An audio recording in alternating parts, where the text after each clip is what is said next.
আজকে আমি রান্না করব লাল ডিমের মুরগি। অনেকেই বলে মুরগির মাংস রান্না করি নানা রকম মশলা দিয়ে, কিন্তু মজা লাগে না। তো আজকে আমি যেভাবে রান্না করে দেখাবো, আজকের এই মুরগির মাংস ডবল স্বাদ হবে এইভাবে রান্না করলে।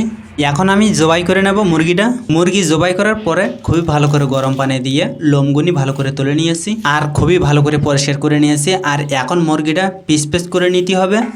তো আমি কিন্তু মুরগিটা খুবই ভালো করে দেখতেই পাচ্ছেন কেটে নিয়েছি, এইরকম করে কিন্তু খুবই ভালো করে পিস পিস করে নিয়েছি একবারে সেম করে। মুরগির মাংসের ভিতরে যদি চর্বি থাকে তাহলে কিন্তু একটু বড় বড় করে নিতে হবে, এরকম করে কিন্তু একটু বড় করে নিয়েছি। যেহেতু একটু চর্বি আছে, একটু কমে যাওয়ার সম্ভাবনা আছে, তো আমি একটু বড় করে নিয়েছি গোস্তগুলি। আর সব কিন্তু পরিষ্কার করে নিয়েছি, ধুয়ে নিয়েছি, পানি ঝরিয়ে নিয়েছি। আর এই যেহেতু ডিমের মুরগি, তো এতে কিন্তু ডিম হয়েছিল, তো ডিমগুলোই কিন্তু একই সাথে নিয়ে নিয়েছি।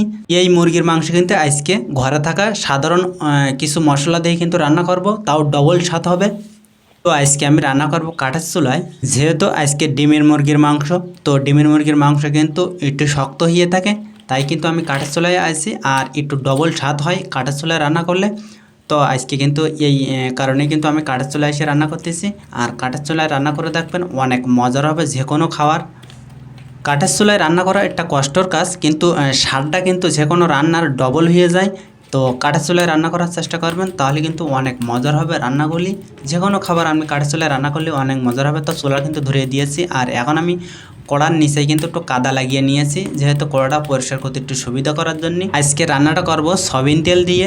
তো সয়াবিন তেল দিয়ে দিয়েছি আমি এখানে। প্রতি কেজি মাংস কিন্তু 100 গ্রাম সয়াবিন তেল দিতে হবে। আর এখন দিয়ে দেবো 3টা তেজপাতা, আর তেজপাতাটা একটু ভেজে নেব।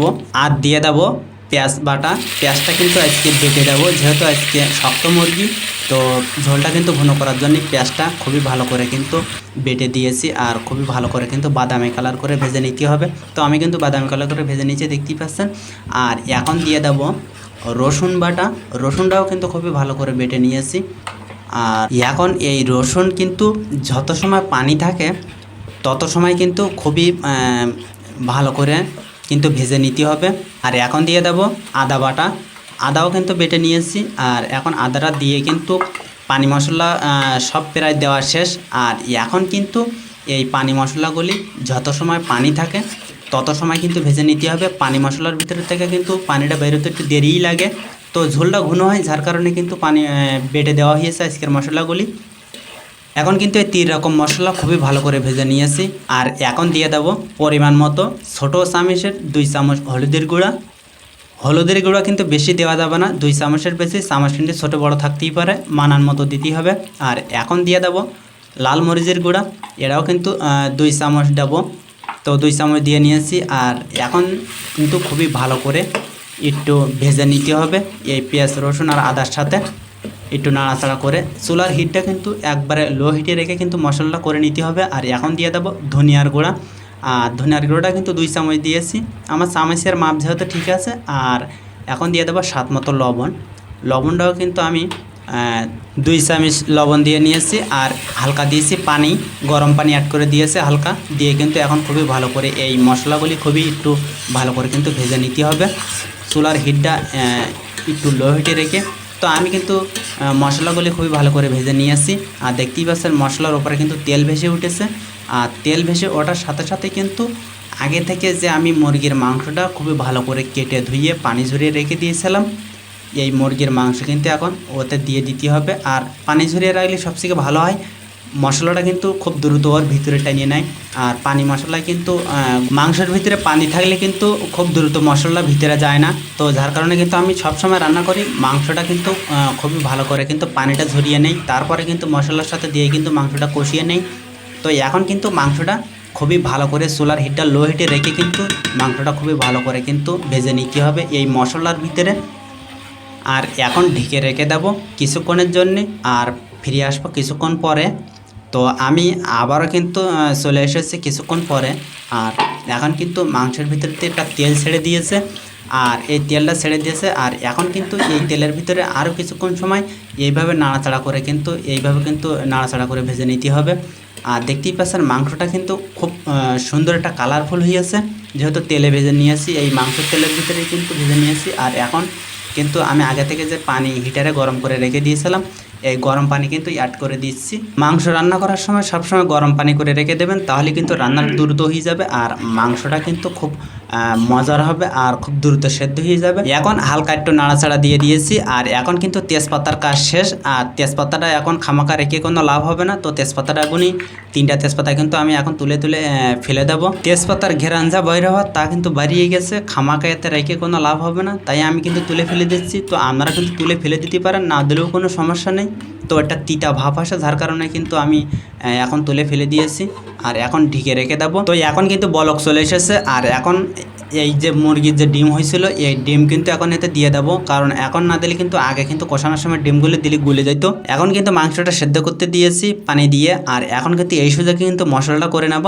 তো মশলার ভিতরে কিন্তু আমি এখন নিয়ে নিয়েছি জয়ত্রী নিয়ে নিয়েছি একটা, আর নিয়ে নিয়েছি গোলমরিচ, এখন নিয়ে নিয়েছি লবঙ্গ আর একটা জয়ফল নিয়ে নিয়েছি আর নিয়ে নিয়েছি এলাচ আর নিয়ে নিয়েছি ডালচিনি নিয়ে নিয়েছি আর নিয়ে নিয়েছি রান্না করা যে জিরা, এই জিরা।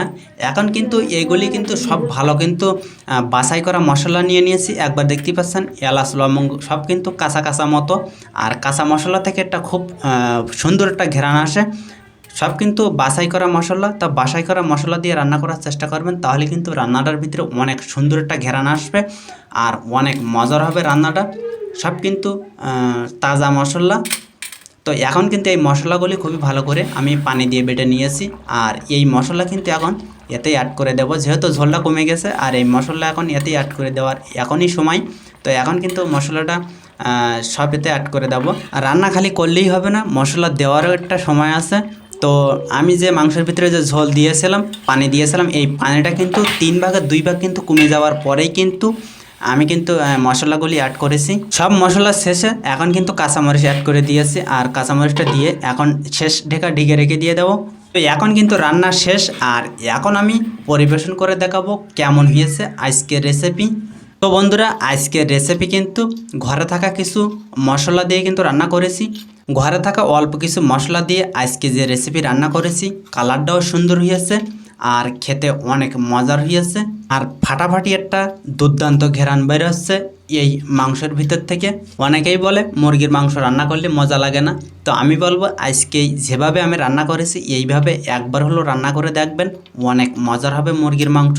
আর আজকের এই মুরগির মাংস যদি এইভাবে সেমভাবে যদি আপনি রান্না করতে পারেন, তাহলে কিন্তু গরুর মাংস বাদ দিয়ে মুরগির মাংসটাই মানুষ আগে খাবে। আজকের এই রেসিপির ঝোলটা খুবই ঘন হয়েছে আর কালারটাও খুবই সুন্দর হয়েছে। তো এইভাবে একবার হলো ট্রাই করে দেখবেন বাসায়। তো আজকের রেসিপি কেমন হয়েছে অবশ্যই কমেন্ট করে জানাবেন। অনেকে রান্না করলে মাংসের ভিতরে কালারটাও ভালো হয় না আর ঝোলটাও ঘন হয় না, মজাও লাগে না। তো ঝোল ঘন করার জন্য কিন্তু মশলাগুলি বেটে দিতে হবে আর কালারটা আনতে গেলে কিন্তু মশলাটা খুবই ভালো করে ভাজতে হবে। ডিমের মুরগির মাংস কিন্তু এইভাবে রান্না করলে এইরকমই কিন্তু ফার্মের মুরগির যে পোলট্রি মুরগি আছে, পোলট্রি মুরগির মতনই কিন্তু এরকম নরম হয়ে যাবে আর খুবই সুন্দর সেদ্ধ হবে যদি এইভাবে রান্না করতে পারেন। অনেক কিন্তু ডিমের মুরগি রান্না করলে কিন্তু একবারে সিট মতো থাকে, টেনে টেনে সেটটি হয় আর ঝোলটার ভিতরে একটা খুবই সুন্দর একটা কালার আছে আর খুবই তেল তেল একটা ভাব আর খুব ঘন হয়েছে আজকের এই বাটা মশলা দেওয়ার জন্যে। রান্না ভালো করার জন্য কিন্তু মশলা ভরপুর দেওয়া যাবে না, কারণ মশলার একটা পরিমাণ আছে আর পরিমাণ মতো মশলা দিলে আর একটু সময় নিয়ে রান্না করলে কিন্তু রান্না করলে যে কোনো রান্না আপনি করেন না কেন অনেক মজার হবে যদি একটু সময় নিয়ে রান্নাটা করতে পারেন। একটু চুলার হিটটা মাঝামাঝি হিটে রেখে রান্নাটা করলে অনেক মজার হবে রান্নাটা। আর অনেকে কিন্তু মশলা দেওয়ার ক্ষেত্রে কেউ আস্ত মশলা দিয়ে থাকে আর আস্ত মশলা দিলে কিন্তু রান্নাটা ভালো হয় না, মজার হয় না। তো এইভাবে একবার হলো বাসায় ট্রাই করে দেখবেন আজকের এই রেসিপি এইভাবে রান্না করে নেওয়ার জন্যে। আর আজকের রেসিপি কেমন হয়েছে অবশ্যই কমেন্ট করে জানাবেন। আর আপনাদের জন্যই কিন্তু এইরকম নিত্য নতুন রেসিপির ভিডিও আমার এই চ্যানেলে আমি দিয়ে থাকি আমার কিউট কিউট বন্ধুদের জন্যে।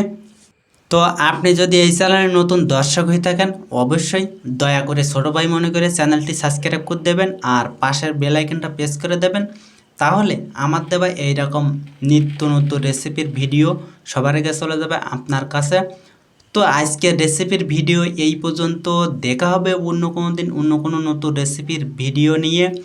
সেই পর্যন্ত সবাই ভালো থাকেন, সুস্থ থাকেন, আল্লাহ হাফেজ।